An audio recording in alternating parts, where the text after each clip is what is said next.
قرآن مجید میں لکھا ہے سورہ ال عمران میں سورہ نمبر 3 آیت نمبر 19 میں، ان الدین عند اللہ الاسلام، صرف وہی مذہب ہے، ایک ہی دین ہے جو اللہ کے نزدیک صحیح دین ہے، وہ ہے اسلام۔ وہ امن حاصل کرنا اپنی خواہش کے ساتھ اللہ کی تعلیمات کے مطابق، اور اللہ تعالیٰ فرماتے سورہ ال عمران میں سورہ نمبر 3 آیت نمبر 85 میں کہ اللہ سبحانہ و تعالیٰ اسلام کے علاوہ کوئی اور دین کو قبول نہیں فرمائیں گے، اور اگر کوئی بھی انسان اسلام کے علاوہ کوئی دوسرے دین، دوسرے مذہب کو مانتا ہے تو آخرت میں وہ کبھی بھی نہیں قبول کریں گے اللہ تعالیٰ اسے۔ اسی لیے اللہ سبحانہ و تعالیٰ نے جتنے پیغمبر بھیجے، پہلے پیغمبر آدم علیہ السلام، اس کے بعد جتنے پیغمبر آئے، نوح علیہ السلام، ابراہیم علیہ السلام، موسیٰ علیہ السلام، عیسیٰ علیہ السلام، محمد صلی اللہ علیہ وسلم، جتنے پیغمبر آئے ان کا پیغام ایک ہی تھا، وہ تھا کہ ایک اللہ میں مانو،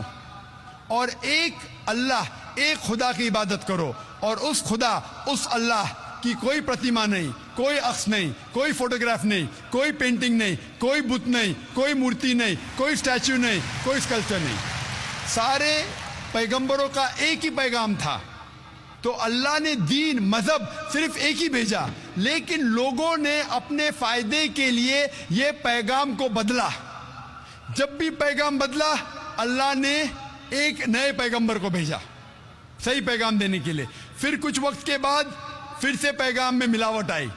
تو یہ ملاوٹ ہے، جس طریقے سے میں نے کہا تھا، سورہ بقرہ سورہ نمبر 2 آیت نمبر 79 میں لکھا ہے کہ لوگ، انسان اپنے ہاتھ سے کتاب لکھتے ہیں اور کہتے ہیں اللہ کی طرف سے